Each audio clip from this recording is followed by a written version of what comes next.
Hello, Sagittarius, Sun, Moon, Rising, and Venus signs. Kamusta kayo?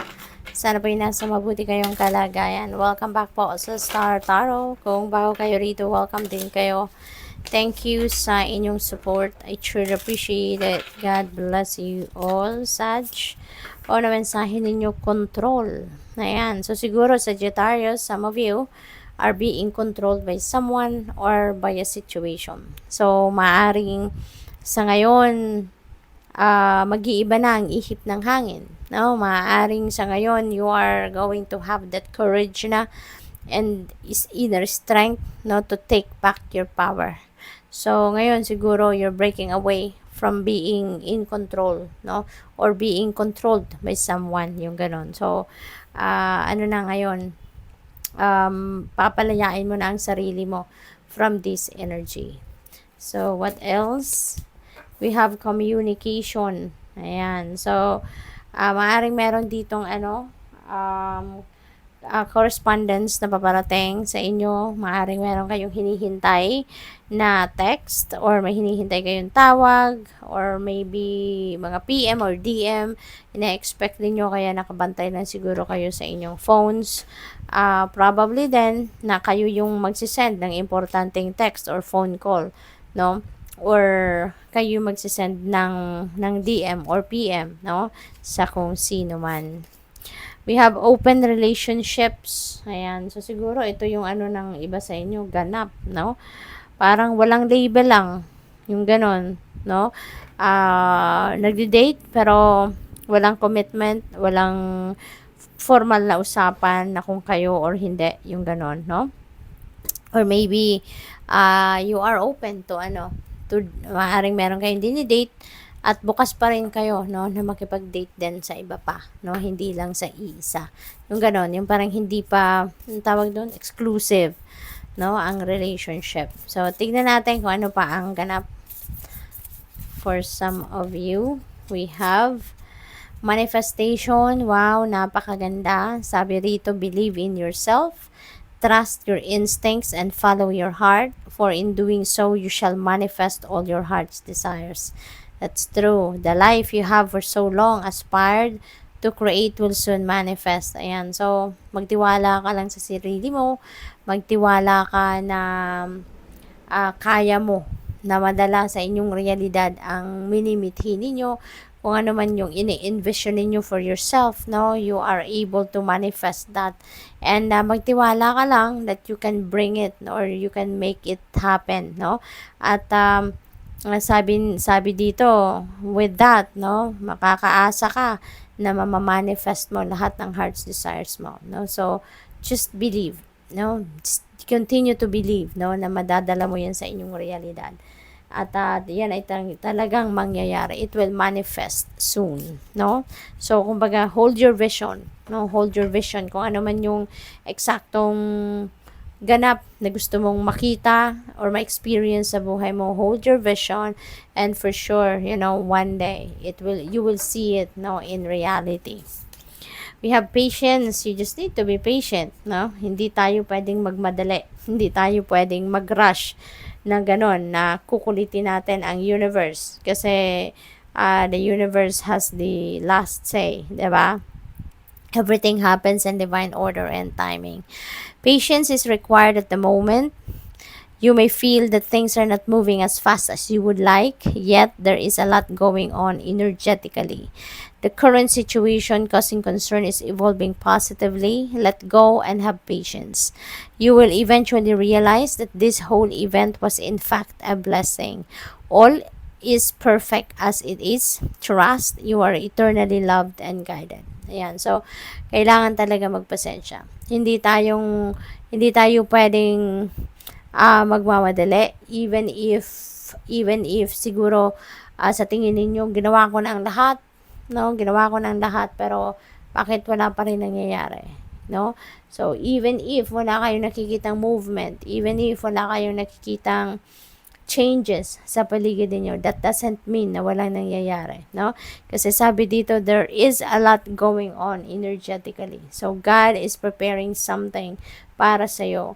But hindi syempre ninyo nakikita kasi God is always working in mysterious ways. 'Di ba? God is always working behind the scenes.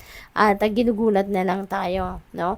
Na in God's perfect timing, nangyayari na lang ang mga bagay-bagay, 'di ba, na dapat mangyari. Kaya kailangan lang natin na maging pasensyoso at pasensyosa, matuto tayong maghintay at magpasensya. 'Di ba nga meron din kasabihan na good things come to those who wait.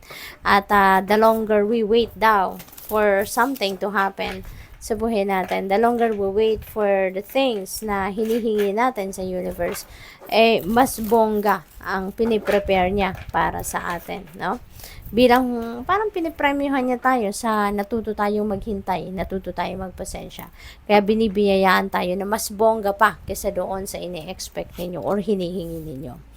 Ace of Wands, this is a new beginning energy. Sagittarius, merong ditong mga offers, no? This is the kamay of the universe and offering you something na masisimulan ninyo and you are going to grow it, no? Papadamihin mo, i-cultivate mo para lumago at dumami, no? So whatever that is, that could be something na related sa inyong talents, skills or gifts.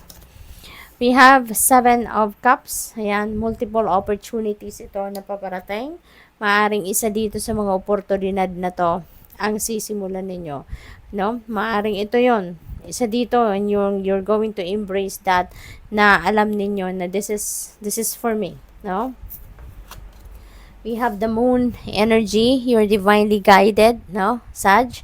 Kaya importante na lagi kayong makikinig sa inyong intuition kasi meron kayong mga divine guidance na pinapadala sa inyo ang universe na mahalagang malaman ninyo, mahalagang marinig or makita ninyo because that's going to help you, no, navigate your circumstances at this time. There is also about illusion. Maaaring meron kayong mga akala sa ngayon at maaaring madidiscover ninyo yan later on na yung akala ninyo pala ay mali. Hindi yun ang totoong nangyayari. Kaya wag muna kayong magdedesisyon, no? If you are facing an important decision making sa ngayon, wag muna kayong magdesisyon agad-agad kasi maaaring yung pinaniniwalaan ninyo ay hindi ninyo dapat pala pagtiwalaan. Okay?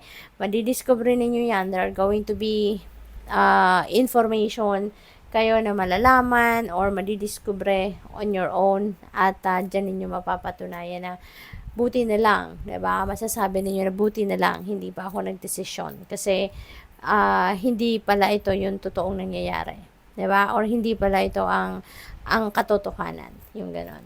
So, what else? We have 7 of Pentacles. So, meron tayong synchronicity. Dito sa Sagittarius, meron tayong 7. Number 7 is a very lucky number din, ano? So, I suggest, pakitignan po ninyo ang number 77 for more guidance. Marami na pong nag-explain dito sa YouTube ng mga number meanings, numerology, angel numbers, and even sa Google, marami din. So, basahin nyo po yan. Kasi marami pa kayong mababasa dyan na magre-resonate sa inyo or that will apply sa inyong sitwasyon, no? Okay? Mensahe po 'yan, extrang mensahe ng universe para sa iyo. We have 7 of Pentacles. So this is also about waiting, no? So talagang pinaghihintay kayo sa Sagittarius, no? Kung ano man itong ine-expect ninyo, hindi pa ito ready. The divine universe is still working on it para sa iyo, no? Ginagawa pa niya, pinagtatrabahuan pa niya yan at nire-ready pa niya yan para sa iyo. Kaya you really need to be very patient sa ngayon. Okay? Maybe now is the time that you step back a little from those expectations na meron kayo at maring tignan muna ninyo. Nagawa niyo na ba talaga ang lahat? Diba? Ano na ang mga nagawa ninyo? Ano na ang mga nangyayari sa ngayon na nakikita ninyo, na nabu-witness ninyo? Ano na yung epekto ng mga nagawa ninyo? Kasi maaaring sa ngayon, kailangan mo lang talagang nasa wait and see stage kayo, 'di ba? Or baka kailangan pa ninyong may gawin pa kayo. So, magmuni-muni, magnilay-nilay kayo, reassess and re-evaluate. 'Yun ang kailangan siguro ninyong gawin muna sa ngayon. Knight of Cups, merong offer of love dito sa inyo. Maaring ang iba sa inyo rito single pa. So, maybe meron dito nagkakagusto sa'yo, no?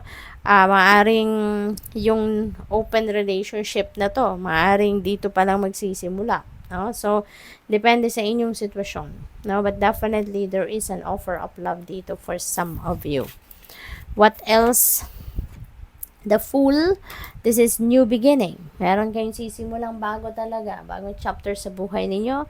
We have Ace of Wands. So, maaaring yung full energy na to, yun na yun, no? Si Ace of Wands, yun na yun ang sisimulan ninyo. So, maaaring trabaho yan, career, business, it could be a relationship, no? It could be bagong buhay, kasi dito, this is bagong buhay na i-embrace ninyo dito, no? You are going to take control of yourself na from here on.